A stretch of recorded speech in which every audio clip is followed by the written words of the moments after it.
Hola amigos, ¿qué tal? Bueno, se cumple 100 años del nacimiento de Ana María Matute, la gran escritora española. Se ha cumplido el 25 de julio de este año, es el centenario, y entonces para mí Ana María Matute es la amiga de mamá, porque fueron juntas al colegio, tengo muchos recuerdos personales de ella, y también se cumple el centenario, por tanto, del nacimiento de mi madre, y también quiero rendirle este pequeño homenaje.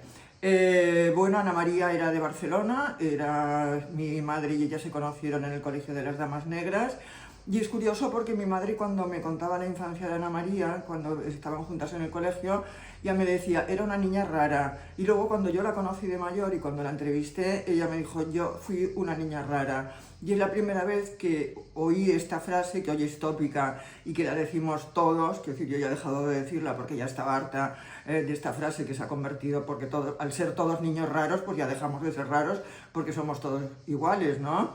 Pero yo le preguntaba a mi madre, ¿pero por qué era rara Ana María? Me decía, bueno, porque se enamoraba locamente, escribía, estaba siempre escribiendo papelitos, se pintaba los labios de rojo, éramos niñas y se pintaba los labios de rojo.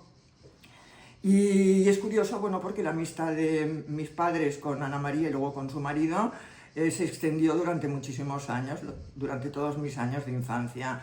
Ana María era hija de un fabricante de paraguas, empezó a escribir muy joven y se casó también muy joven con un señor vasco de Bilbao, de una familia muy bien de Bilbao, pero sin dinero, sin un duro, como se decía entonces, Ramón Eugenio de Goicoechea. Entonces era un hombre apabullante, de los que había muchos en aquella época, con una voz tronante. Cuando tú entrabas en un sitio solamente oías la voz de Ramón Eugenio. Ramón Eugenio, se le llamaba así, además con los dos nombres, Ramón Eugenio y Ana María. En aquella época se bebía bastante, todo el mundo bebía bastante.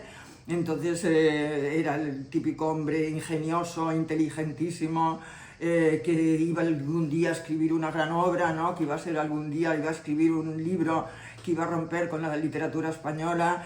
Y Ana María era una señora muy callada, bueno, es así como yo la recuerdo, ¿no? Que de esa niña mala de la que me había hablado mi madre, pues no la veía en ningún sitio, de esa niña rara, porque era una señora súper callada, con la cara muy blanca, los labios pintados de rojo, es cierto, llevaba una melena así muy negra, o sea, tenía un aspecto un poco dramático, ¿no? Era una mujer como interesante, fumaba también incesantemente, como mi madre también.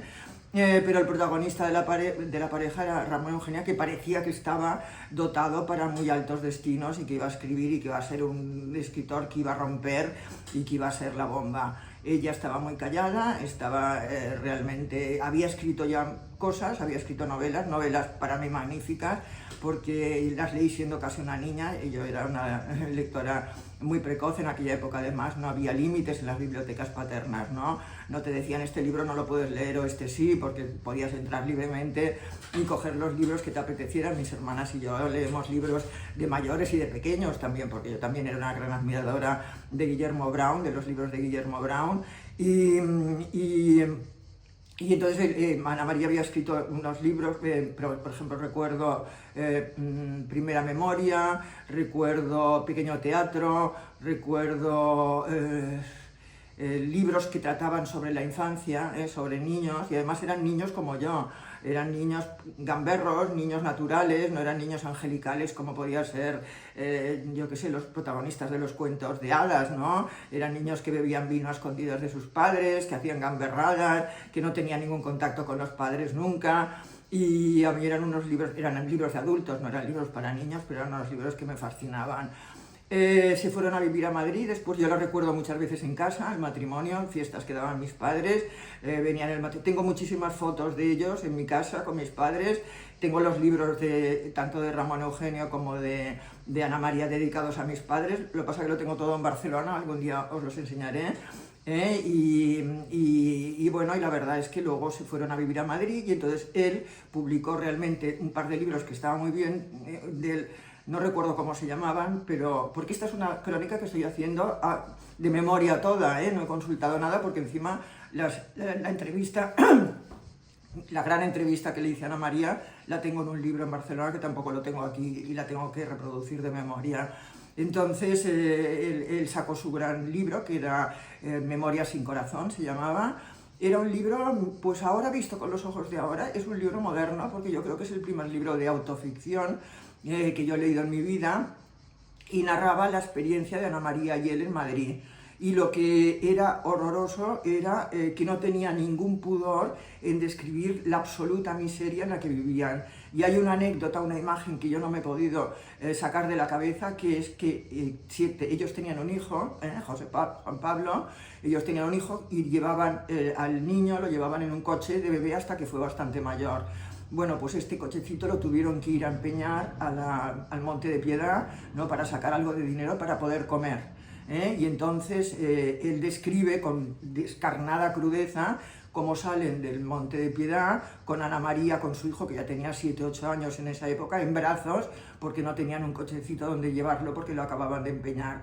Además, en vez de comprar comida, Ramón Eugenio lo que hacía era irse a un bar y gastarse todo el dinero invitando a sus amigos, porque era este tipo de persona así que le gusta hacer un poco el fanfarrón, ¿no? Y entonces vivían una especie de una soledad total y absoluta cuando estaban viviendo en Madrid. Bueno, ella tomó una decisión pues muy fuerte a nivel íntimo en aquella época, en aquellos años, que fue al final se dio cuenta.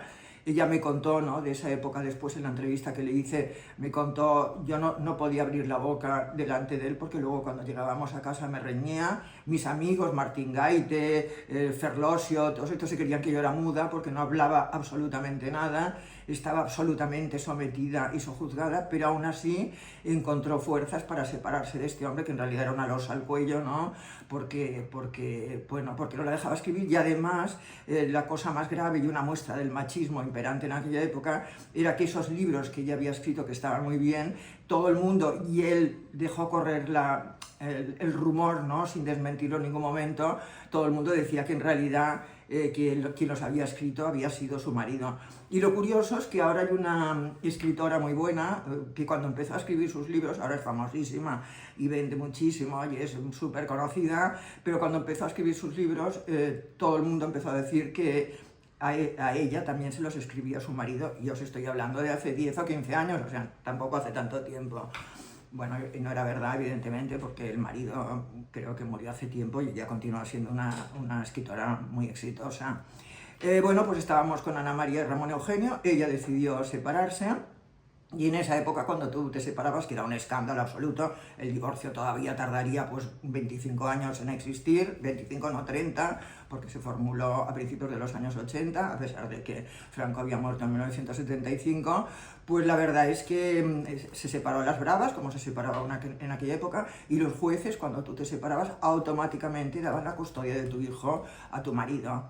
Entonces este hombre, que era un tarambana, un bala perdida, que estaba todo el día en bares, que estaba todavía todo el día con sus amigos, que vivía la noche, apuraba la noche, se bebía la noche, todo, se quedó en la custodia del hijo de Ana María, al que ella adoraba. Bueno, él también lo quería mucho, evidentemente. Entonces, en vez de pasar a vivir con el padre, se fue a vivir con la madre del padre, o sea, con la abuela paterna del niño. Y entonces a Ana María o lo veía a escondidas a la salida del colegio. Fue una época dramática. Ella, cuando me hablaba de esto, lloraba, que decir, todavía habían pasado muchos años y todavía lloraba, y entonces lo podía recoger un sábado de cada 15, podía pasar el sábado con él. Y entonces, como ella, para quitarle el hierro al asunto y con esa fantasía que tenía, le llamaba el niño de los sabaditos. Tú eres mi niño de los sabaditos, porque le iba a recoger los sábados. Entonces ella me contaba con lágrimas en los ojos que la madre vivía encima de la calle, la abuela, es decir, la abuela del niño vivía arriba de la calle Mandri, creo que era la calle Mandri que hacía su vida. Dice, cuando iba con el taxi, dice, siempre recordaré cuando lo llevaba a su casa y me iba a despedir de él hasta el cabo de semanas, ¿no?, que íbamos con las luces, ¿no?, las farolas que había en la calle, luz, sombra, luz, sombra, luz, sombra, y yo aprovechaba los momentos de sombra para llorar, y cuando pasábamos por luces sonreía para que el niño de los sabaditos no se diera cuenta.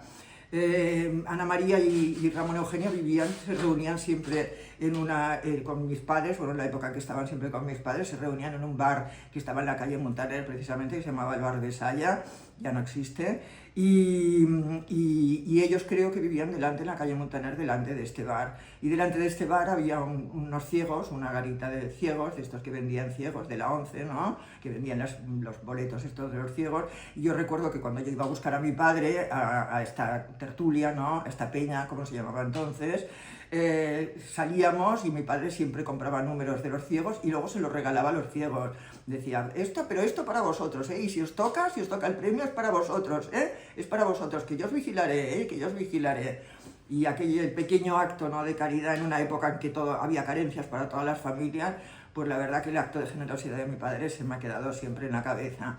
Bueno, pues volvamos a Ana María. Entonces ella conoció a su segundo marido, ella distingue el marido bueno del marido malo. El marido malo era el primero y el marido bueno era el segundo, que era francés, se llamaba Julio. No pudieron casarse, evidentemente, porque en aquella época no te podías volver a casar, pero vivieron juntos muchos años, se fueron a vivir a Sitges, vivieron más de 20 años en Sitges. Y lo curioso es que cuando ella me contaba, es que es muy curioso porque cuando yo hubiera podido empezar a crear en libertad, porque mi marido respetaba totalmente mi forma de vivir, mi forma de escribir, me admiraba, me ayudaba, me dio un espacio para que pudiera estar tranquila, vivíamos en un pueblo maravilloso como Sitges, nuestras amistades eran gente del mundo literario, etcétera, pues caí en una depresión. Dicen, es que es curioso, esto hubiera tenido que estar deprimida antes, ¿no? Cuando le quitaron el niño, cuando dejó de ver al niño de los sabaditos, ¿no? Y dice, caí en una depresión que me duró 22 años, estuve 22 años sin escribir, y ella me contaba, decía, pero sin embargo, nunca dejé de ser escritora porque yo continuaba viendo el mundo con ojos de escritora. Eso es una frase que se me ha quedado siempre. Y entonces, al cabo de 22 años, ella empezó a escribir para ella misma, ¿no? A ver, permítame dudar de cuando los escritores decimos a veces, el otro día leía a Eduardo Mendoza que decía, yo mi último libro lo escribí para mí mismo. Bueno, o sea, para mí mismo, pero siempre tienes la esperanza de que lo lean bastantes más personas, ¿no? Yo creo que es un poco una trampita que nos hacemos a nosotros mismos, ¿no? Como diciendo, bueno, pues yo ya lo he escrito, ya me lo he pasado bien y ya no necesito ninguna recompensa. Bueno, el caso es que escribió Olvidado Rey Vudú, se lo publicaron en Destino, fue un éxito increíble, era un libro que mezclaba, a mí me gustaban más los primeros, tengo que decirlo, porque a mí los libros de realismo mágico, excepto 100 años de soledad, no me entusiasman, la verdad, las películas tampoco.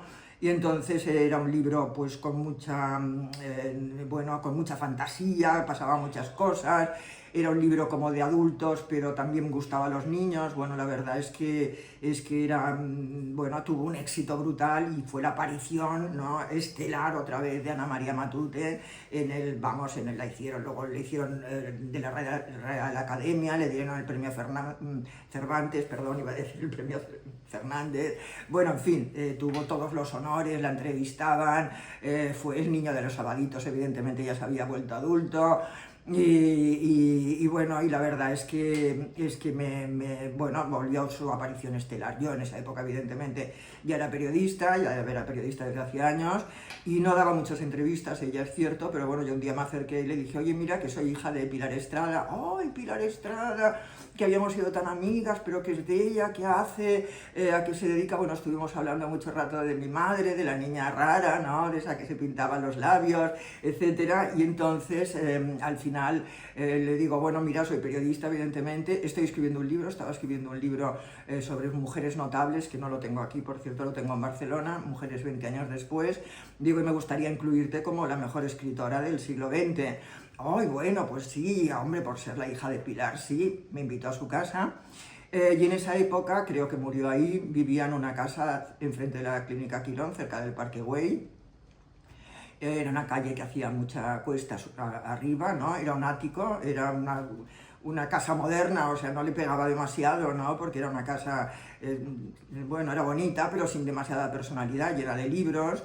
Había una fotografía muy bonita de ella, en blanco y negro, de ella escribiendo en la máquina con el niño de los sabaditos sentado encima de ella, ¿no? Y ella escribiendo, muy enfrascada en la escritura, y me estuvo contando parte de las cosas que os he contado ahora, pero también me hablaba pues de su forma de escribir, ¿no? Tenía una forma de escribir torrencial, decía, yo escribo muy rápido y corrijo despacio.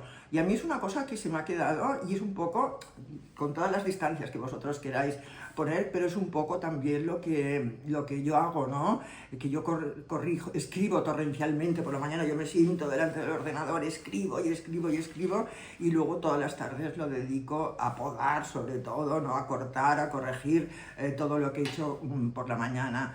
Entonces ella tenía no tenía mis horarios porque a ella le gustaba mucho escribir por la noche, era totalmente anárquica con sus horarios. Otra cosa que me hacía gracia es que decía que el hijo le vigilaba, ¿no? Y que a ver si había comido, si no había comido, y es un poco lo que mi hijo también hace conmigo, ¿no? Cuando llega a casa se va a la nevera enseguida y dice, a ver si has comido. Uy, no, que no has comido, que tienes la comida en la nevera. Y entonces, bueno, es un poco esto de que los hijos a veces pues, nos hacen al final un poco de padres, ¿no? Ella me hablaba con un inmenso cariño de su hijo, me hablaba con un inmenso cariño de mi madre también, y me habló de esa época terrible de su matrimonio con Ramón Eugenio, y luego pues me habló de cómo había salido de la depresión, que era escribiendo, que cuando se murió su segundo marido, el bueno, Julio el Bueno, murió repentinamente, y ella dice, hubiera podido caer de nuevo en la depresión, pero la verdad es que no lo hice, continué escribiendo, y escribir realmente es lo que me da la vida. La fui viendo después de esta entrevista, que era muy larga, fue muy bonita, muy emotiva, me contaban muchas cosas que luego he visto reproducidas en otras entrevistas, ¿no? Perdón. Me contaba cosas muy, muy emocionantes, entre ellas la historia esta del nido de los sabaditos, que me conmovió profundamente. Y entonces, bueno, me hablaba de sus amigos y de que ella quería estar con gente joven, quería que la gente joven la recordara, ¿no? Y tenía grandes amigas mucho más jóvenes que ella. Ana María Mos, por ejemplo, era muy amiga suya.